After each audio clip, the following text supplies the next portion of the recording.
Hello, I'm Sean and welcome to my kitchen.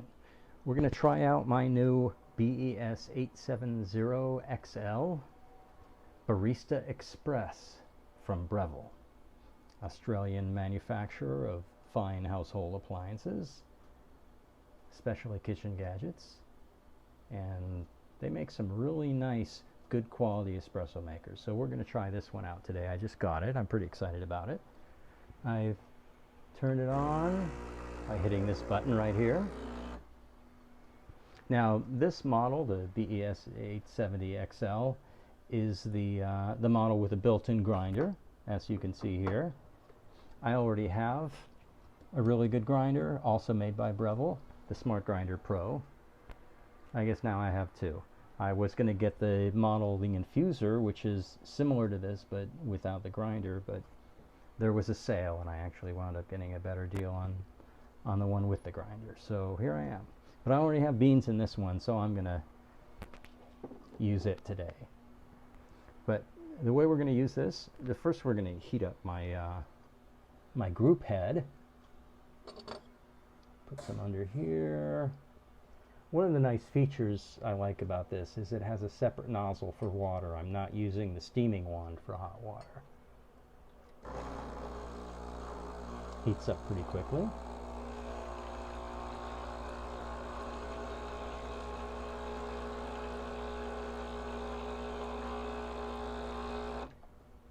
Now I'm heating up the group head and my cup so that the water stays a good temperature for brewing.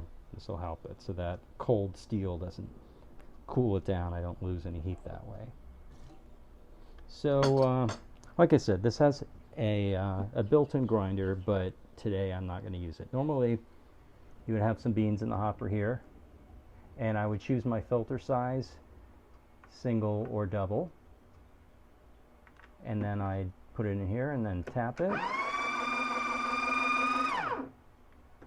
pull it up. But today I'm going to use my other grinder, like I said. Now this comes with two different types of filter baskets. This is a single-walled or non-pressurized basket. It also comes with the double-walled pressurized baskets that are easier for beginners or for if you're using store ground coffee that's not the exact right degree of fineness.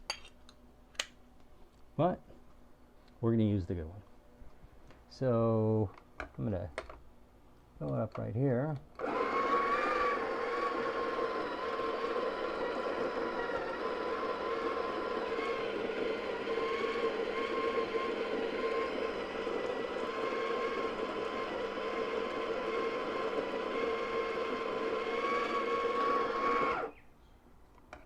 Okay, and that looks about right.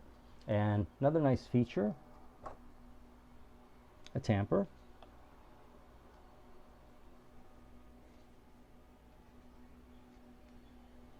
Okay, looks good.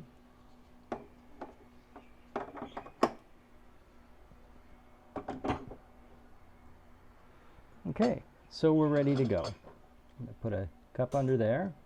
Now this is a semi-automatic machine. You may have seen my video where I used my older manual machine and I had to determine how much water to use to extract a shot. This is already pre-programmed. You can adjust the program using this program button, but I'm going to go with the factory settings, and I just got the machine and this is one of the first times I've tried it. But you see I have a single shot or a double shot button here. I used my double shot basket and filled it with enough coffee to make two, so I'm going to hit the double button, the doppio button as we say in Italian.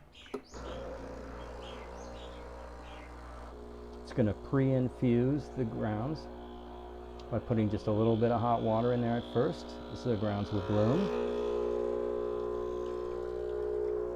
Now I'm watching my pressure to make sure it's in the espresso range. If I get too much pressure, it means I either ground the coffee too fine or maybe tamped it too hard. If it's not high enough pressure, then I messed up. The coffee's too loosely ground or not tightly packed enough. But looks like we did it just right. So I've got a double shot of espresso here. Now, I'm going to make a cappuccino today, so I need to steam the milk. It's a nice little wand here, the professional style wand I like, not the Panarello wand that, you know, infuses air. I like to do that myself. So this is the standard, the straight steamer wand. Okay, so this knob on the side is going to turn it to steam. It's heating up. Only takes a moment to get up to temperature. I probably should have purged any water from the wand first, but that's okay. A little bit of water is not going to make a big difference.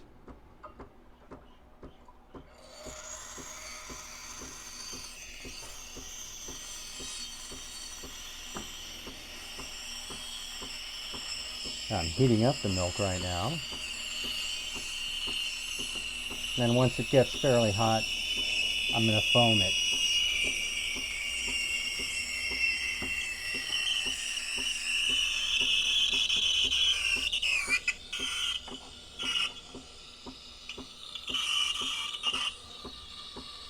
And they say when you're using a stainless steel pitcher that the milk is the right temperature when it gets too hot to touch on the bottom.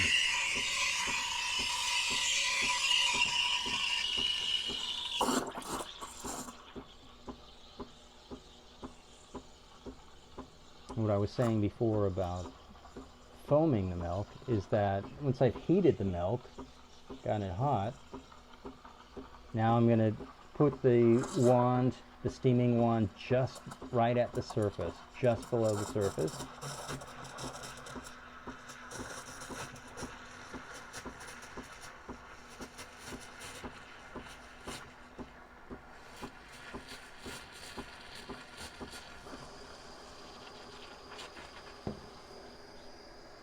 Okay, so now I've got some nice steamed milk, nice and foamy. You hear it purging the thermocoil now of the steam temperature water, so that now you can go back to using hot water if you like. The purging is important because it's critical to have your water at the right temperature for brewing and a different temperature for steaming, obviously. So, and make sure that happens. Now, it's very important to wipe down immediately. That milk will cake on there and be really hard to remove, but you see it came right off. I'm also going to purge the steam wand. Make sure there's no dried milk in there.